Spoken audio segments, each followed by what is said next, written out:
अगर मैं आपसे कहूँ, एक लड़की जो बचपन में अपने पिता के साथ सड़क किनारे जूते सिलती थी, जिसके पैर में खुद फटी हुई चप्पलें थी, लेकिन आज वह एक बड़ी शू ब्रांड डिजाइनर है। तो क्या आप यकीन कर पाएंगे? ये कोई कल्पना नहीं है, ये है सच्ची जज्बे की कहानी रिया पाटिल की। रिया महाराष्ट्र के एक सोलापुर जिले की एक बस्ती में पली बढ़ी। उसके पिता एक मुंशी थे जो सड़क किनारे फटे जूते सिलते थे और दिन भर में मुश्किल से 200 रुपये कमा पाते थे। रिया रोज स्कूल से आते वक्त पिता के पास बैठती, कभी सुई पकड़ती, कभी रबड़ काटती और कभी कभी ग्राहकों से कहती, कल आ जाइए साहब, पापा आज थक गए हैं। कभी सोचा भी नहीं था कि यह जूते सिलते सिलते ही वो एक दिन खुद अपना डिजाइन किया हुआ ब्रांड बनाएगी। बचपन बहुत कठिन था, ना ढंग के कपड़े, ना किताबें, पर रिया की नज़रें हर समय लोगों के पैरों पर रहती थी। वो देखती थी कौन क्या पहनता है, किसकी चप्पल कैसी है।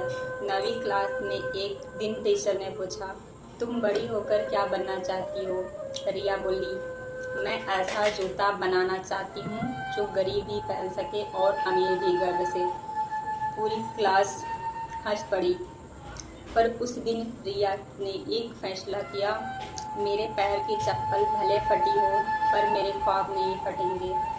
10वीं के बाद पढ़ाई छोड़नी पड़ी क्योंकि घर में पैसे नहीं थे। रिया ने हार नहीं मानी। वो दिन में अपने पिता के साथ काम करती और रात में यूट्यूब पर वीडियो देखकर डिजाइन सीखती थी। पुराने अखबारों में फुटवियर के स्केच बनाती, पुरानी चप्पलों के टुकड़ों से सैंपल तैयार करती। एक दिन एक एनजीओ की महिला ग्राहक बनी। उसने रिया का काम देखा और पूछा, तुमने ये डिज़ाइन कहाँ से सीखा? रिया ने मुस्कुरा कर कहा, यूट्यूब से और थोड़ा अपने पापों से। उस महिला ने उसे एक डिज़ाइन कॉलेज में स्कॉलरशिप दिलाई।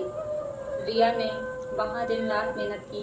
क्लास के बाद भी वो वर्कशॉप में घंटों रहकर जूते बनाती। 3 साल बाद रिया ने अपने डिजाइन किए हुए जूतों की एक छोटी सी एग्जीबिशन लगाई। उसमें एक बड़ी शू ब्रांड के हेड आए हुए थे।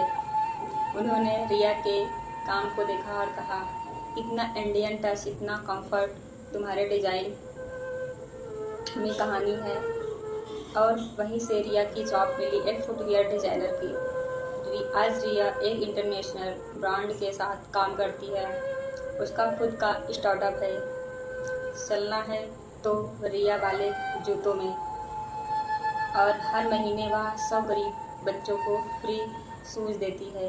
रिया कहती है, मेरे पापा आज भी मोची हैं, पर आज उनकी बेटी जूते बनाकर दुनिया को बदल रही है। जिन जूतों को सिलते सिलते ज़िंदगी बीती, अब उन्हीं जूतों में मैं अपनी नई दुनिया बना रही हूँ।